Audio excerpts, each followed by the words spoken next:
now, News Channel 11 Sports Director Kenny Hawkins.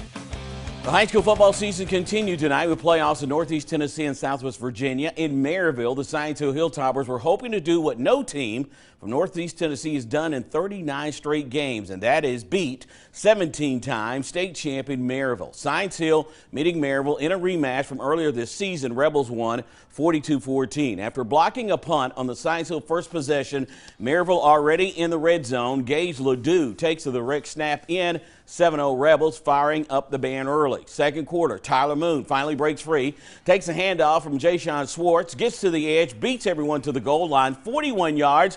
This game was tied at 7-7, but with less than 30 seconds in the half, Rebels drive back down. Matthew Klimmer fakes the screen, then lost to wide open Jonah Arms, great name for a wide receiver, 14-7 at the break. More of the same in the third quarter. Ledoux from a few yards out, 21-7 Rebels, but the Toppers with the ball. Going forward on 4th and 1. Rises up, Zep Fegyak keeps his balance and scores back to within a 21-14 game. Rebels went back to the well. It's Ledoux. His third score of the night puts Maryville up 28-14. And then Tyler Moon, 80-yard touchdown. However, it was called back on a holding. So with the game still 28-14, Jason Maneker gets the punt block. This time he's taking it to the house. 35-14. Rebels would add a field goal in the fourth to finish off the Toppers tonight.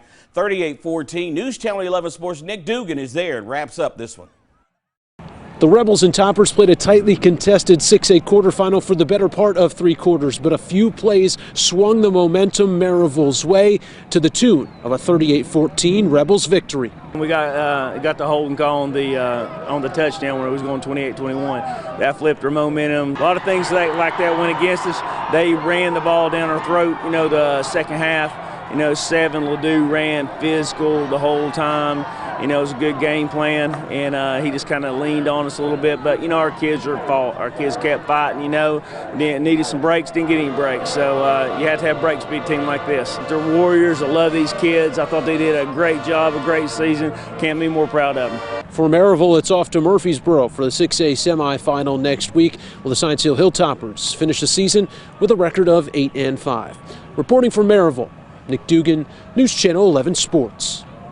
The unbeaten Daniel Boone Trailblazers went into battle tonight with a man down when they faced number 1 Knoxville West in the Class 5A state quarterfinals without their star quarterback Luke Jenkins, facing a team that many say is arguably the best team in the state, no matter the classification. You earn that type of street cred when you beat teams like Maryville and Alcoa in the same season. Daniel Boone star quarterback Luke Jenkins, as I was talking about, out for the season. The Blazers turn to Brogan Jones. We've talked about it all year, but the Rebels defense lights out. John Sartell forces the fumble. Ryan Scott comes up with a recovery. Later, Daniel Boone now down to their third-string quarterback, Aiden Reiner, looking deep down the field, but is picked off by Jaquarius Wren. That set a school record for picks in a season. That also set up this Braden Latham finding pay dirt. Rebels running away with this. Latham says West is the best. Then just before the half, Carson Jesse executing the 2-minute drill to perfection, looking deep downfield and finding Caden Latham for the score. West led 35-0 at the half.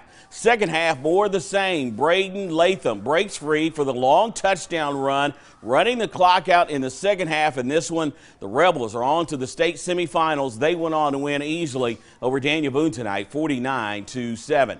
Last week, Anderson County exercised one of their demons when they eliminated the Elizabethton Cyclones. Tonight, they were hoping to finish the deal by beating state number 1 ranked Greenville. 5 of the last 6 Class 4A state championships have gone to the Green Devils or the Cyclones, and along the way, they have rolled over the Mavericks to get there.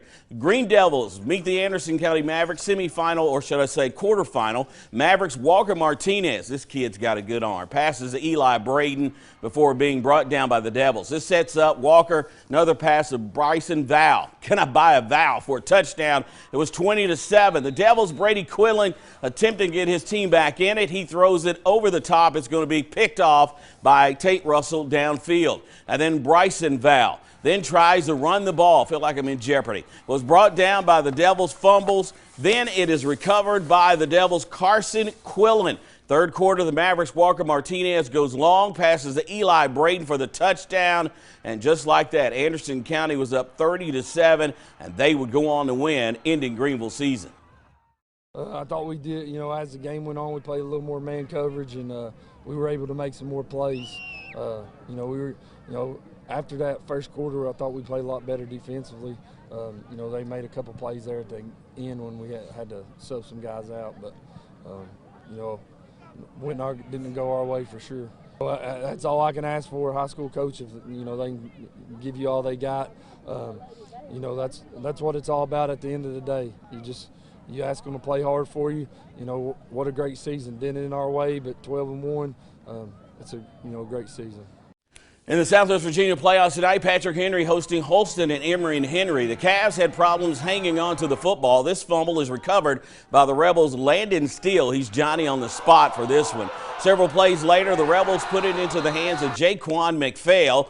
He doesn't fail here. Watch the spin move, rumbles into the end zone for the score, 6-0. Then off the kickoff, the Cavs again would put the ball on the turf. Another fumble, and once again, the Rebels would recover. This time, Patrick Henry would go to the air, and somehow our cameraman, Brandon Stevens, I didn't mean to say his name, has no clue where the wide receiver is. So fast forward to the end. Cameron Goodspeed makes the catch, basically walks into the end zone for the score. 56 yards, it was 12-0. And for good measure, the Cavs hand the ball off to McPhail, and he somehow gets into the end zone for the score. It was 20-0. Patrick Henry goes on to win that final tonight, 42-7. And one score to report as we wrap things up. It was Grundy winning over Lebanon tonight by the final of 32-0.